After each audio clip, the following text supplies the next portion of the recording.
मेरे प्यारे देशवासियों, हम आजादी का जश्न मनाते हैं, लेकिन बंटवारे का दर्द आज भी हिंदुस्तान के सीने को छल नहीं करता है। ये पिछली शताब्दी की सबसे बड़ी त्रासदी में से एक थी। आजादी के बाद इन लोगों को बहुत ही जल्द भुला दिया गया। कल ही भारत ने एक भावुक निर्णय लिया है।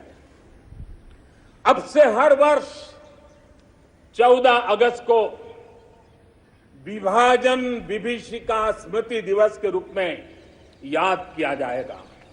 जो लोग विभाजन के समय अमानवीय हालात से गुजरे, जिन्होंने अत्याचार सहे, जिन्हें सम्मान के साथ अंतिम संस्कार तक नसीब नहीं हुआ, उन लोगों का हमारी स्मृतियों में जीवित रहना भी उतना ही जरूरी है।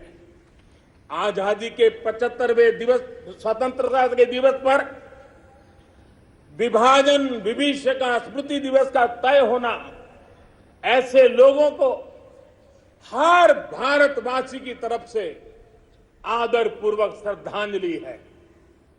मेरे प्यारे देशवासियों, प्रगति पथ पर बढ़ रहे हमारे देश के सामने और विश्व में पूरी मानव जात के सामने कोरोना का ये कालखंड बहुत बड़ी चुनौती के रूप में आया है। भारतवासियों ने बहुत संयम, बहुत धैर्य इसके साथ इस लड़ाई को लड़ा भी है। इस लड़ाई में हमारे सामने अनेक चुनौतियां थी, लेकिन हर क्षेत्र में हम देशवासियों ने असाधारण गति से काम किया है। हमारे वैज्ञानिकों ने, हमारे उद्यमियों की ताकत का ही ये परिणाम है कि भारत को वैक्सीन के लिए आज किसी और देश पर हमें निर्भर नहीं होना पड़ा। आप कल्पना कीजिए, पल भर सोचिए, अगर भारत के पास अपनी वैक्सीन नहीं होती तो क्या होता। पोलियो की वैक्सीन पाने में हमारे कितने साल बीत गए थे। इतने बड़े संकट में जब पूरी दुनिया में महामारी हो, तब हमें वैक्सीन कैसे मिलता। लेकिन भारत को शायद मिलता कि नहीं मिलता और कब मिलता, लेकिन आज गौरव से कह सकते हैं कि दुनिया का सबसे बड़ा वैक्सीनेशन प्रोग्राम हमारे देश में चल रहा है।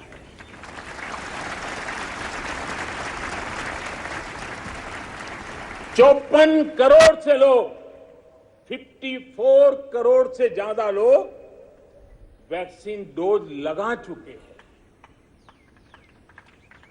कोविन जैसी ऑनलाइन व्यवस्था, डिजिटल सर्टिफिकेट देने की व्यवस्था आज दुनिया को आकर्षित कर रही है।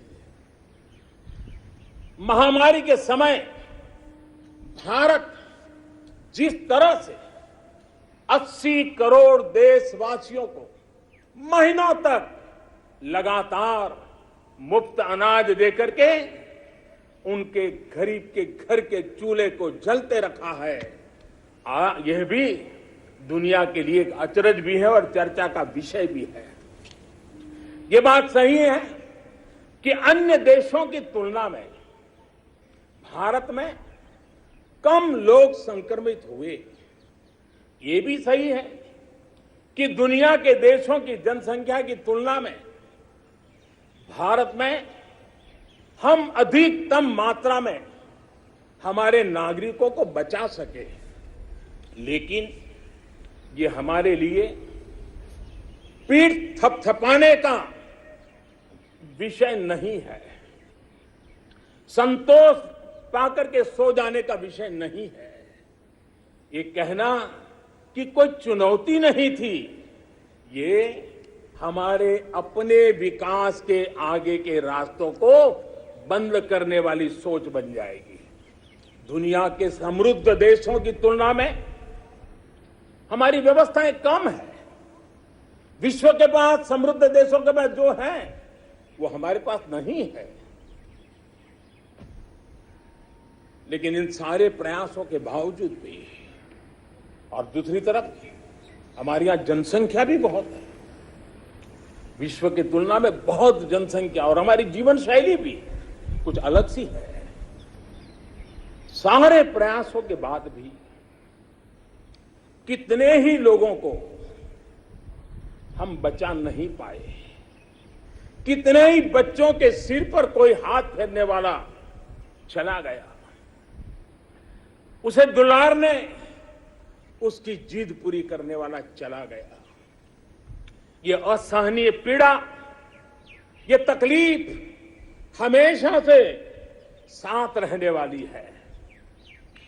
मेरे प्यारे देशवासियों, हर देश की विकास यात्रा में एक समय ऐसा आता है जब देश खुद को नए सिरे से परिभाषित करता है, खुद को नए संकल्पों के साथ आगे बढ़ाता है।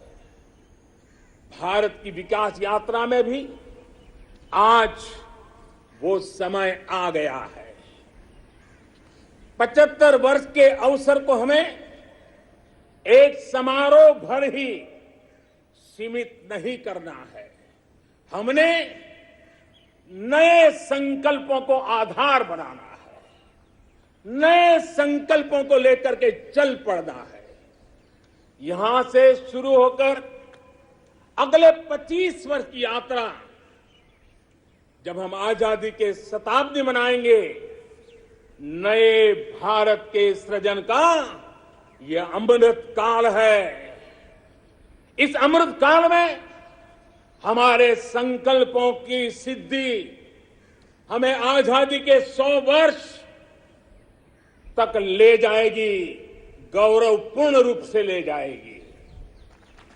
अमृत काल का लक्ष्य है भारत और भारत के नागरिकों के लिए समृद्धि के नए शिखरों का आरोहण।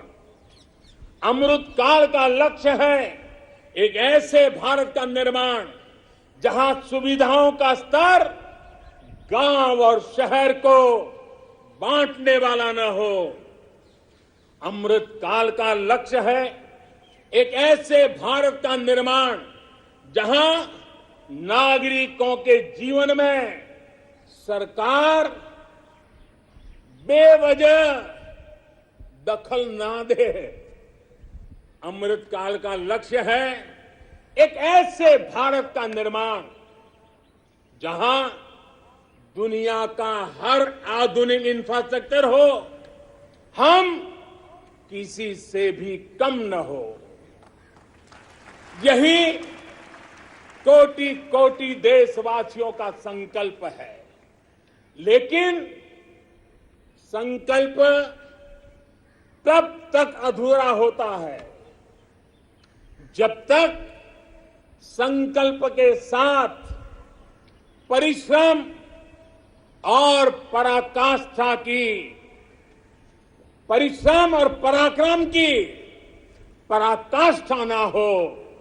इसलिए हमें हमारे सभी संकल्पों को परिश्रम और पराक्रम की पराकाष्ठा करके सिद्ध करके ही रहना है। और ये सपने, ये संकल्प अपनी सीमाओं के पार सुरक्षित और समृद्ध विश्व के लिए भी प्रभावी योगदान के लिए है। अमृतकाल 25 वर्ष का है, लेकिन हमें अपने लक्ष्यों की प्राप्ति के लिए इतना लंबा इंतजार भी नहीं करना है।